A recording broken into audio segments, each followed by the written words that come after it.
প্ৰিয় ছাত্ৰ-ছাত্ৰীসকল এইটো ভিডিঅ'ৰ জৰিয়তে আমি অনুশীলনী 1.2 দিয়া প্ৰশ্নসমূহ সমাধান কৰিম। আগৰ ভিডিঅ'ত আমি 1.1 ৰ প্ৰশ্নসমূহ সমাধান কৰিছোঁ আৰু সংখ্যাৰ প্ৰণালী আমি আলোচনা কৰিছোঁ।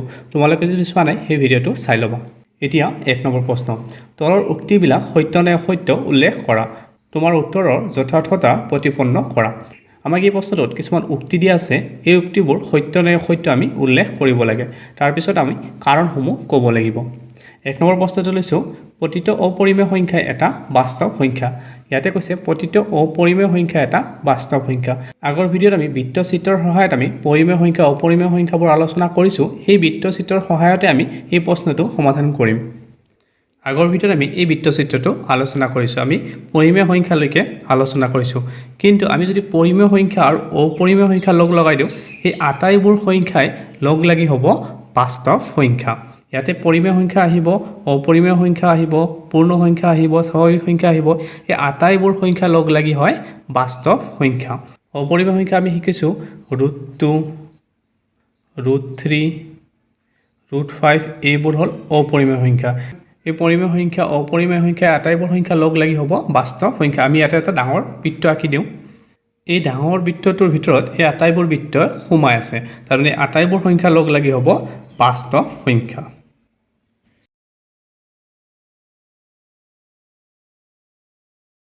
এতিয়া প্ৰশ্নটোত কৈছিলে আমাক প্ৰতিটো অপৰিমেয় সংখ্যা এটা বাস্তৱ সংখ্যা। এইটো উক্তি শুদ্ধ হ'ব, কাৰণ বাস্তৱ সংখ্যাৰ এই বৃত্তটোৰ ভিতৰত অপৰিমেয় সংখ্যাৰ বৃত্তটো সোমাই আছে। তাৰমানে প্ৰতিটো অপৰিমেয় সংখ্যাই বাস্তৱ সংখ্যা হ'ব বা প্ৰতিটো পৰিমেয় সংখ্যাও বাস্তৱ সংখ্যা হ'ব। পৰিমেয় আৰু অপৰিমেয় সংখ্যা লগ লাগি হয় বাস্তৱ সংখ্যা। সেইকাৰণে সেই উক্তিটো শুদ্ধ হ'ব। আটাইবোৰ অপৰিমেয় সংখ্যাই বাস্তৱ সংখ্যা। আমি উত্তৰটো লিখিম সত্য।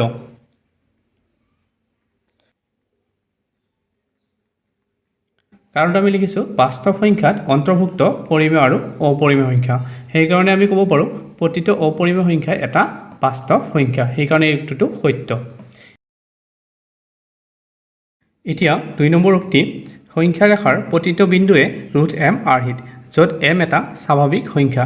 ইয়াতে কৈছে সংখ্যা ৰেখাৰ প্ৰতিটো বিন্দুৱে √m আৰ্হিত আৰু m এটা স্বাভাৱিক সংখ্যা। স্বাভাৱিক সংখ্যা আমি আগৰ ভিডিঅ'ত আলোচনা কৰিছোঁ। স্বাভাৱিক সংখ্যা 1ৰ পৰা আৰম্ভ হয় আৰু স্বাভাৱিক সংখ্যাত ঋণাত্মক সংখ্যাবোৰ নাথাকে। ঋণাত্মক সংখ্যা মানে -2, -3 সংখ্যাৰ আগত বিয়োগ থকা সংখ্যাবোৰ, সেইবোৰ হ'ল ঋণাত্মক সংখ্যা। ঋণাত্মক সংখ্যাবোৰ স্বাভাৱিক সংখ্যাত নাথাকে। কিন্তু আমি জানো সংখ্যা ৰেখাত ঋণাত্মক সংখ্যাবোৰো আহে আৰু ধনাত্মক সংখ্যাবোৰো আহে। কিন্তু ইয়াতে কি কৈছে, সংখ্যা ৰেখাৰ প্ৰতিটো বিন্দুৱে √m আৰ্হিত। এইটো অসত্য হ'ব, কাৰণ ঋণাত্মক সংখ্যাবোৰক আমি √m আৰ্হিত প্ৰকাশ কৰিব নোৱাৰিম। সেইকাৰণে এই উক্তিটো অসত্য হ'ব। সংখ্যা ৰেখাৰ প্ৰতিটো বিন্দুৱে √m আৰ্হিত নহ'ব, কাৰণ ঋণাত্মক সংখ্যাবোৰক আমি ঋণাত্মক সংখ্যা মানে সংখ্যাৰ আগত বিয়োগ চিন থকা সংখ্যাবোৰ, সেই সংখ্যাবোৰক আমি √m আৰ্হিত প্ৰকাশ কৰিব নোৱাৰিম। সেইকাৰণে এই উক্তিটো অসত্য হ'ব। আৰু m কৈছে এটা স্বাভাৱিক সংখ্যা। স্বাভাৱিক সংখ্যাত এই বিয়োগ থকা সংখ্যা বা ঋণাত্মক সংখ্যাবোৰ নাহে। সেইকাৰণে এই উক্তিটো অসত্য হ'ব। উত্তৰটো আমি লিখিম অসত্য। কাৰণ হ'ব সংখ্যা ৰেখাত থকা ঋণাত্মক সংখ্যাবোৰক আমি √m আৰ্হিত প্ৰকাশ কৰিব নোৱাৰিম। উত্তৰটো আমি লিখিছোঁ অসত্য, কাৰণ সংখ্যা ৰেখাত থকা ঋণাত্মক সংখ্যাবোৰক √m আৰ্হিত প্ৰকাশ কৰিব নোৱাৰি, য'ত m এটা স্বাভাৱিক সংখ্যা। এতিয়া 3 নম্বৰ উক্তিটো চাওঁ, প্ৰতিটো বাস্তৱ সংখ্যাই এটা পৰিমেয় সংখ্যা। ইয়াতে কৈছে প্ৰতিটো বাস্তৱ সংখ্যাই এটা পৰিমেয় সংখ্যা। এই উক্তিটো অসত্য হ'ব, কাৰণ বাস্তৱ সংখ্যাত আমি দেখিছোঁ পৰিমেয় সংখ্যাও থাকে আৰু অপৰিমেয় সংখ্যাও থাকে। সেইকাৰণে প্ৰতিটো বাস্তৱ সংখ্যাই অপৰিমেয় সংখ্যা নহ'ব, কাৰণ পৰিমেয় সংখ্যাবোৰতো অপৰিমেয় সংখ্যা নহয়। সেইকাৰণে প্ৰতিটো বাস্তৱ সংখ্যাই অপৰিমেয় সংখ্যা নহয়। যদি উক্তিটো এনেকুৱাকৈ দিলে হয় প্ৰতিটো অপৰিমেয় সংখ্যা বাস্তৱ সংখ্যা, সেইটো কিন্তু সত্য হ'ল হয়, কাৰণ প্ৰতিটো অপৰিমেয় সংখ্যাই বাস্তৱ সংখ্যা হ'ব বা প্ৰতিটো পৰিমেয় সংখ্যাই বাস্তৱ সংখ্যা হ'ব। কিন্তু প্ৰতিটো বাস্তৱ সংখ্যাই অপৰিমেয় সংখ্যা নহয়, কাৰণ বাস্তৱ সংখ্যাত পৰিমেয় সংখ্যাও থাকিব। সেইকাৰণে এই উক্তিটো অসত্য হ'ব। উত্তৰটো আমি লিখিম অসত্য। কাৰণ হ'ব পৰিমেয় আৰু অপৰিমেয় সংখ্যা লগ লাগিয়ে হয় বাস্তৱ সংখ্যা। সেইকাৰণে প্ৰতিটো বাস্তৱ সংখ্যাই অপৰিমেয় সংখ্যা নহয়। কাৰণটো লিখিছোঁ পৰিমেয় আৰু অপৰিমেয় সংখ্যাক একেলগে বাস্তৱ সংখ্যা বোলা হয়। এতিয়া 2 নম্বৰ প্ৰশ্ন সকলো ধনাত্মক অখণ্ড সংখ্যাৰ বৰ্গমূল অপৰিমেয় নে আমাৰ প্ৰশ্নটো কৈছে সকলো ধনাত্মক অখণ্ড সংখ্যাৰ বৰ্গমূল অপৰিমেয় নে সুধিছে সকলো ধনাত্মক অখণ্ড সংখ্যাৰ বৰ্গমূল অপৰিমেয় নহয় কাৰণ যদি আমি 4 ৰ বৰ্গমূল লওঁ 4 ৰ বৰ্গমূল আমি কি পাম 4 ৰ বৰ্গমূল আমি উলালে আমি পাম 2 2টো কি অপৰিমেয় সংখ্যা নেকি নহয় 2টো এটা পৰিমেয় সংখ্যা কাৰণ এটো p/q আৰ্হিত প্ৰকাশ কৰিব পাৰি ঠিক একেদৰে যদি আমি 9 ৰ বৰ্গমূল লওঁ 9 ৰ বৰ্গমূল ললে আমি কি পাওঁ 3 পাওঁ 3টো কি এটা অপৰিমেয় সংখ্যা নেকি নহয় 3টো এটা পৰিমেয় সংখ্যা সেই কাৰণে এই উক্তিটো অসত্য হ'ব সকলো ধনাত্মক অখণ্ড সংখ্যাৰ বৰ্গমূল অপৰিমেয় নহয় এই উক্তিটো হ'ব অসত্য সেই কাৰণে আমি উত্তৰটো লিখিম নহয় সকলো ধনাত্মক অখণ্ড সংখ্যাৰ বৰ্গমূল অপৰিমেয় নহয় আৰু প্ৰশ্নটো দিছে যদি নহয় তেনেহলে এটা সংখ্যাৰ উদাহৰণ দিয়া যাৰ বৰ্গমূল এটা পৰিমেয় সংখ্যা সো উদাহৰণ আমি দুটা লৈছিলে যিকোনো তোমালোকে এটা উদাহৰণ দিলে হ'ল ইয়াত উদাহৰণ বহুত কিটাই হ'ব যেনে বৰ্গমূল যদি আমি 16 লওঁ 16 ৰ বৰ্গমূল আমি কি পাওঁ 4 4টো এটা পৰিমেয় সংখ্যা এনেকুৱাকৈ আমি বহুত কিটাই উদাহৰণ দিব পাৰো কিন্তু প্ৰশ্নত আমাক এটাই দিব দিছে যেনে আমি এটাই দিম 4 ৰ বৰ্গমূল লওঁ 4 ৰ বৰ্গমূল ললে আমি কি পাম 2 পাওঁ তে 2টো এটা অপৰিমেয় সংখ্যা নহয় 2টো এটা পৰিমেয় সংখ্যা এটোৱে হ'ল উত্তৰ এতিয়া 3 নম্বৰ প্ৰশ্ন সংখ্যা ৰেখাত কিদৰে √5ক সূচিত কৰিব পাৰি দেখুৱা আমাক এই প্ৰশ্নটোত সংখ্যা ৰেখাত √5ৰ স্থান দেখুৱাব দিছে সংখ্যা ৰেখাত √5 কোনখিনিত আহিব আমি দেখুৱাব লাগিব এই সংখ্যা ৰেখাডালৰ আমি 2 সেন্টিমিটাৰ দূৰে দূৰে দাগ কাটিছো ধৰিলো এটা 0 ইফালে হ'ব -1 ইফালে 1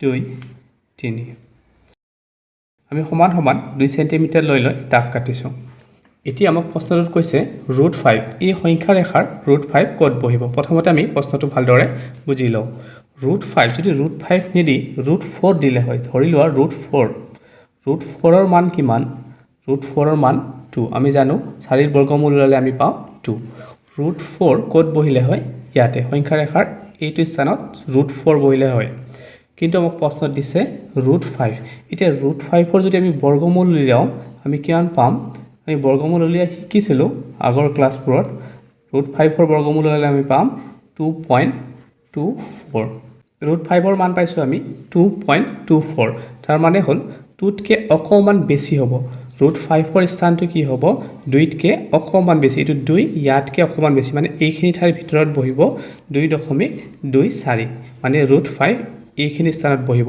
আমাক যদি একুৰেট বিন্দুটো লাগে কোনখিনি হ'ব তেতিয়া হলে আমি এটা অঙ্কন কৰি ল'ব লাগিব আমি এটা সমকোণী ত্ৰিভুজ আঁকি ল'ব লাগিব আৰু আমি পাইথাগোৰাছ উপপাদ্যটো ব্যৱহাৰ কৰিব লাগিব প্ৰথমতে আমি পাইথাগোৰাছ উপপাদ্যটো শিকি লওঁ ধৰি লোৱা এইটো এটা সমকোণী ত্ৰিভুজ মানে এটা কোণ 90 ডিগ্ৰী হ'ব লাগিব এইটো কোণ 90 ডিগ্ৰী এই ত্ৰিভুজৰ নাম দিলো OAB এইটো এটা সমকোণী ত্ৰিভুজ OB হ'ল অতিভুজ OA হ'ল ভূমি আৰু AB হ'ল লম্ব পাইথাগোৰাছ উপপাদ্যটো মতে কি আছিল অতিভুজৰ বৰ্গ ভূমি আৰু লম্বৰ বৰ্গৰ সমষ্টিৰ সমান এইটো হ'ল পাইথাগোৰাছ উপপাদ্য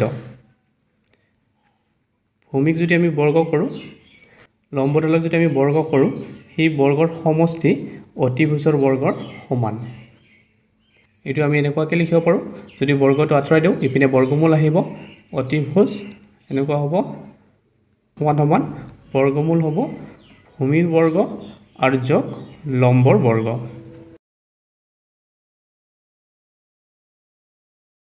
এতিয়া যদি আমি আখৰত লিখো অতিভুজ ত্ৰিভুজটো হ'ল OB ইয়াত আমি OB লিখিব পাৰো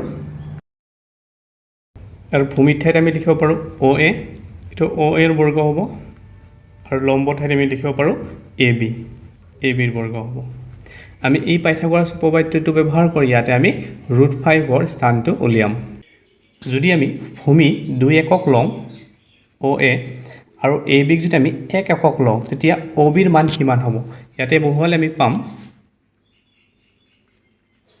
OA ক লৈছো 2 একক মানে 2 ৰ বৰ্গ হ'ব আৰু AB ক লৈছো 1 একক 1 ৰ বৰ্গ হ'ব 2 ৰ বৰ্গ কৰিলে আমি পাম 4 আৰু 1 ৰ বৰ্গ কৰিলে আমি পাম 1 এটো হ'ব 4 যোগ 1 4 আৰু 1 যোগ কৰিলে আমি পাম 5 OB ৰ মান পালো আমি √5 এইখিনি আমি ইয়াতে কৰিম প্ৰথমতে আমি ইয়াতে এটা সমকোণী ত্ৰিভুজ আঁকি লম সমকোণী ত্ৰিভুজৰ ভূমি আমি লম 2 একক ইয়াৰে পৰা ইয়ালৈকে আছে 2 একক আৰু আমি লম্বটো ল'ম 1 একক 1 একক মানে আমি 2 সেন্টিমিটাৰকৈ লৈছিলোঁ এইখিনি আমি 2 সেন্টিমিটাৰ ল'ম 2 সেন্টিমিটাৰ ল'লে 1 একক হ'ব এইখিনি তোমালোকে 90 ডিগ্ৰী কোণত আঁকিবা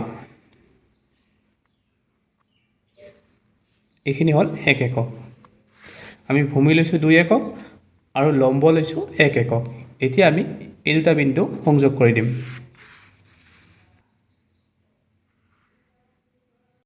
এইটো পালো আমি সমকোণী ত্ৰিভুজ সমকোণী ত্ৰিভুজটোৰ আমি নাম দিলোঁ এইটো O এইটো A আৰু এইটো B ইয়াত আমি ধৰিছোঁ OA 2 একক সেইখিনি আমি ইয়াতে লিখি লওঁ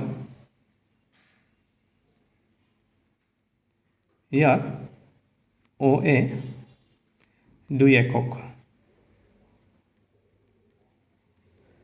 আৰু AB আমি লৈছোঁ 1 একক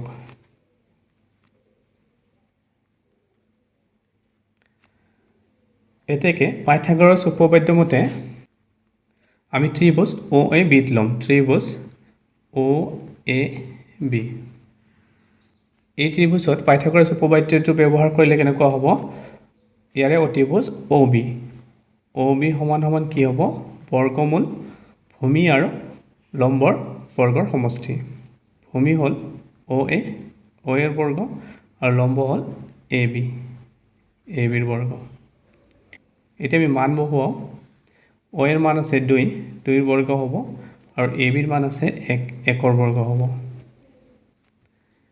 2 বৰ্গ কৰিলে 4 আৰু 1 ৰ বৰ্গ কৰিলে 1 4 আৰু 1 যোগ কৰিলে পাম 5 OB ৰ মান পালো আমি √5 এইখিনি হ'ল OB দৈৰ্ঘ্য আমি পাইছোঁ √5 এতিয়া আমি গম পালো OB ৰ দিশ হ'ল √5 এতিয়া আমি সংখ্যা ৰেখাত দেখুৱাব লাগে √5 কোনখিনিত পৰিব এতিয়া আমি কম্পাছৰ সহায়ত দেখাম এই সংখ্যা ৰেখাত √5 ক'ত পৰিব কম্পাছটো তোমালোকে O বিন্দুত বহুৱাই ল'বা তাৰপিছত ইয়াৰে পৰা ইয়াৰলৈকে কম্পাছটো এনেকুৱাকৈ বহলাই ল'বা OB লৈকে এতিয়া এনেকুৱাকৈ আঁকিলে গম পাবা √5 ক'ত পৰে